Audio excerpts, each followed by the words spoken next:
इतिहास मानव सभ्यता की शुरुआत से ही ताकतवरों के प्रभुत्व और कमजोरों की बदहाली का गवाह रहा है। आपको शक्तिशाली बनना है इसलिए नहीं कि आप कमजोर लोगों पर अन्याय कर सके, बल्कि आपको शक्तिशाली बनना है ताकि कोई और आप पर अन्याय ना कर सके। और इस मकसद से आज मैं आपके साथ रॉबर्ट ग्रीन की book the 48 laws of power से 5 सबसे महत्वपूर्ण लॉज आपके साथ शेयर कर रहा हूँ, ताकि आप उन लॉज का इस्तेमाल करके आसानी से शक्तिशाली बन सके। Law number 1, never appear too perfect. एक बार जब आपके दोस्त को पता चल जाए कि आपकी जेब में हमेशा पैसा भरा हुआ रहता है, तो जब भी किसी को पैसे उधार लेने की आवश्यकता होगी तो वे आपके पास सबसे पहले आएंगे। और फिर अगर आप उसे पैसे उधार देने से मना कर देते हैं तो वही दोस्त आपका दुश्मन बन जाएगा और आपकी बदनामी करेगा। इसलिए अगर आप हमेशा अपने दोस्तों को ये दिखाने की कोशिश करते हैं कि आपके जीवन में सब कुछ कितना परफेक्ट चल रहा है, तो स्वभाव से उनमें ईर्ष्या पैदा होने लगेगी और आपके दोस्त आपके दुश्मन बनने में ज़्यादा समय नहीं लगेगा।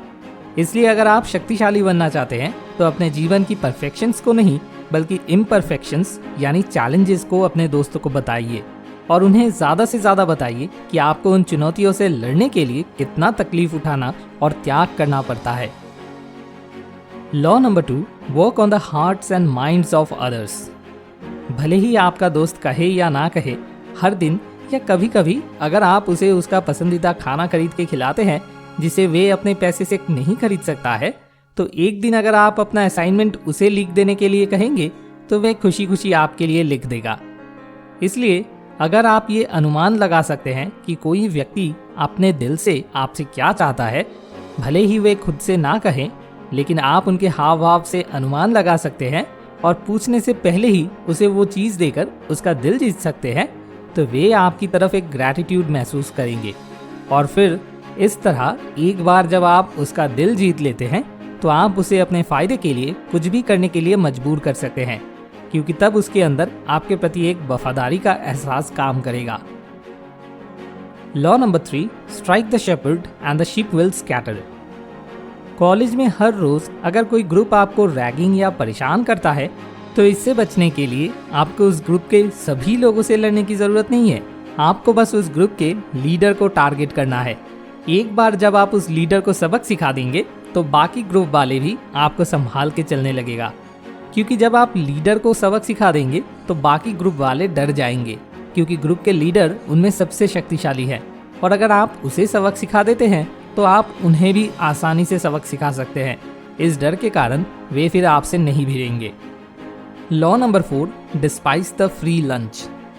मैंने लॉ नंबर 2 में खिलाने का जो एग्जाम्पल दिया था, ताकि उस लॉ को कोई भी आप पर लागू ना कर सके, इसके लिए आपको इस लॉ नंबर 4 को ध्यान में रखना होगा। जब कोई आपको फ्री में कुछ ऑफर करता है तो आपको इस बात का ध्यान रखना होगा कि इस दुनिया में कुछ भी फ्री में नहीं मिलता है। जब कोई आपको मुफ्त में कुछ दे रहा है तो आपसे पैसे लेने के बजाय कुछ और ले रहा है। ये आपको कमज़ोर बनाता है और उसे शक्तिशाली बनाता है। अब वे चीज़ कोई जानकारी लेना या वफादारी या अपनी संतुष्टि प्राप्त करने के लिए भी हो सकता है। इसलिए किसी फ्रीबी को एक्सेप्ट करने से पहले हमेशा उसके पीछे का मकसद जान ले। Law number 5, think as you like but behave like others. सोचिए कि आपके सभी दोस्त एक साथ मिलकर किसी एक इंसान के बारे में गाली गलौज कर रहे हैं।